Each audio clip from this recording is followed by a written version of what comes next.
Tapi kadang-kadang niat baik karena pelaksanaannya jelek, maka akibatnya juga jelek. Ada 3 orang yang berjalan bagi alam menggotan dan sokoro.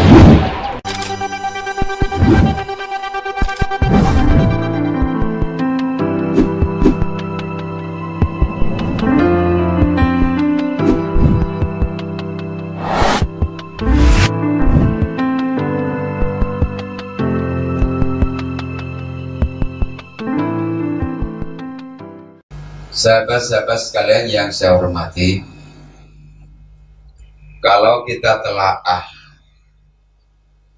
kita teliti apa yang menjadi tanggung jawab kita, bahwasanya setiap manusia itu mempunyai pertanggungjawaban sendiri-sendiri. Ada pertanggungjawaban itu kepada Sang Khalik, kepada Allah Subhanahu wa Ta'ala. Ada pertanggungjawaban kepada makhluknya Allah Subhanahu wa Ta'ala. Ada tanggung jawab kepada lingkungan di sekitarnya, termasuk juga tanggung jawab sosial kemasyarakatan. Sahabat sekalian yang saya hormati, pada dasarnya kita oleh Allah nanti semuanya akan dipertanggungjawabkan. Apa yang kita lakukan, apa yang kita sikapi, semuanya akan dipertanggungjawabkan di hadapan Allah Subhanahu wa Ta'ala. Apa yang kita ucapkan, apa yang kita ikrarkan, nanti menuntut sebuah pertanggungjawaban di hadapan Allah Subhanahu wa Ta'ala. Kalau toh selaku pemimpin, apa yang dilakukan adalah kontrol. Kalau kontrol itu dijalankan, dia sudah lepas daripada tanggung jawabnya. Tapi kalau kontrol tidak dijalankan, maka dia selama akibat dari perbuatannya itu semua nanti akan dimintai pertanggungjawaban di hadapan Allah Subhanahu wa Ta'ala. Sahabat sekalian yang saya hormati, banyak yang pada dasarnya awalnya tanggung jawab hanyalah melekat kepada individu atau pribadi. Dan tanggung jawab ini yang dikatakan tanggung jawab kepada Allah Subhanahu wa Ta'ala, kemudian tanggung jawab kepada sesama makhluk, yaitu tadi kita diperintahkan harus saling mengingatkan. Tawasau bil haq wa tawasau bis sabr. Itu adalah menjadi tanggung jawab juga, bagaimana lingkungannya menjadi baik. Bahkan kalau kita diam atas perbuatan yang tidak baik, maka kita pun juga kebagian, apalagi membantu pelaksanaan perbuatan yang tidak baik. Jadi kalau membantu ya jelas dia adalah bersekutu, bersekongkol, termasuk man a'ana ala maksiatin. Ya sama dengan orang yang menjalankan kemaksiatan. Ada kawannya melakukan pelanggaran tapi diam, atau malah ikut di dalamnya, dia sama. Atau dia itu adalah diam, tidak melakukan aksi apa-apa dan tidak melaporkan terhadap perbuatan yang merugikan itu. Man ra'a minkum mungkaran bal yughayyirhu, harus taghyir, harus kita melakukan perubahan, harus melakukan mengingatkan kepada teman. Fa illam yastati fa bilisani, fa illam yastati fabiqalnya. Kita pun bukan hanya itu, terhadap pemimpin kita pun juga dimintai pertanggungjawaban. Kenapa kamu milih itu, sedangkan itu adalah orangnya tidak baik? Maka disitulah kita atas pemilihannya itu dipertanggungjawabkan, harus memikul dosa yang diperbuatnya.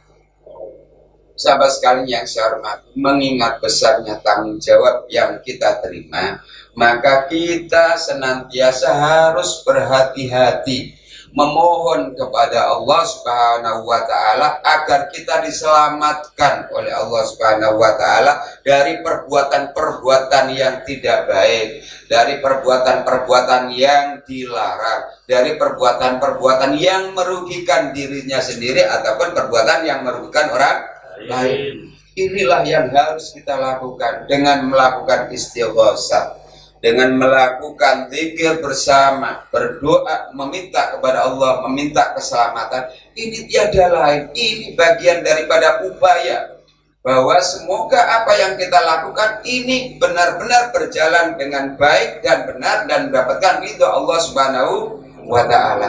Tidak lupa juga ridho para masyayikh kita, guru-guru kita, semuanya, agar kita tetap nantinya dikumpulkan bersama para masyayikh kita, para guru-guru kita, para alim, para ulama, para syuhada. Sahabat sekalian yang saya hormati, kita tidak menginginkan bahwasanya kita di sini adalah melakukan tindakan baik disengaja ataupun tidak yang menyebabkan kerugian. Karena kerugian yang diakibatkan tindakan itu selama ini tidak tertutupi, tidak tergantikan, tidak kembali, maka dosanya terus akan mengalir, transferan terus. Dapat bagi hasil dosa. Dapat bagi hasil dosa, setiap bulannya dapat transferan akibat tindakan, akibat kebijakan yang dia lakukan. Pemimpin tambah kebijakannya tidak ngatur, tambah kebijakan kesalahan yang dibawa yang terus merugikan, itu kena semuanya.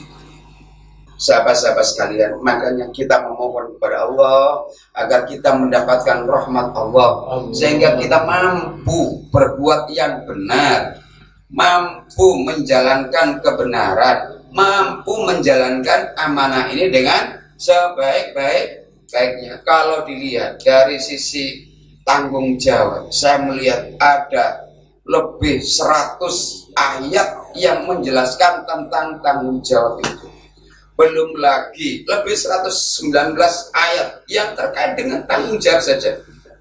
Belum lagi hadis-hadis Rasulullah SAW yang menjelaskan tentang bagaimana tanggung jawab itu dipikul, dibebankan kepada seseorang.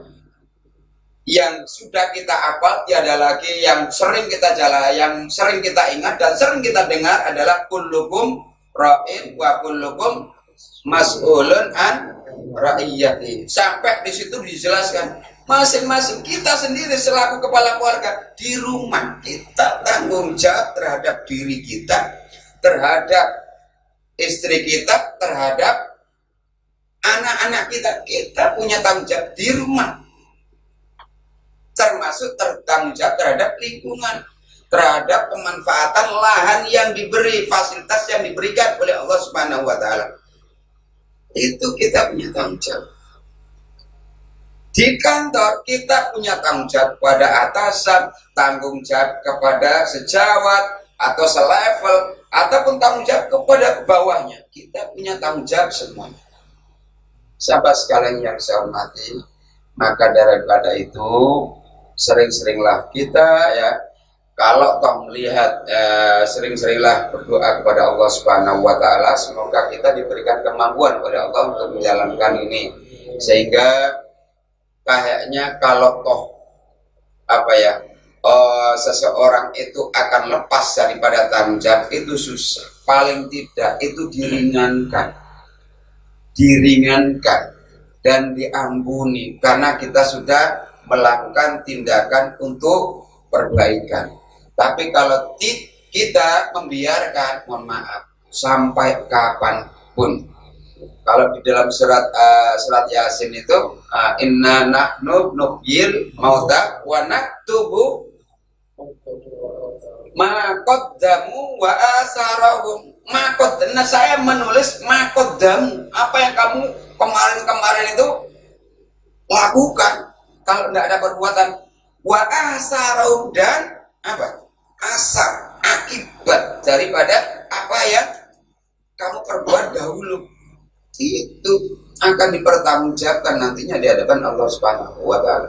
Jadi kalau dunia selesai, wis aku saiki jadi pimpin, selesai tanggung jawab saya. Itu ya tanggung jawab yang terkait pada saat operasional, tapi tanggung jawab atas tindakan kesalahan tetap akan melekat selama itu belum dilakukan perbaikan. Sahabat sekalian yang saya hormati, apalagi kalau tindakannya itu adalah tindakan baik, niat baiknya saja sudah baik. Tapi kadang-kadang niat baik karena pelaksanaannya jelek, maka ya akibatnya juga jelek. Jadi niat baik, caranya pun juga harus baik, ya kan?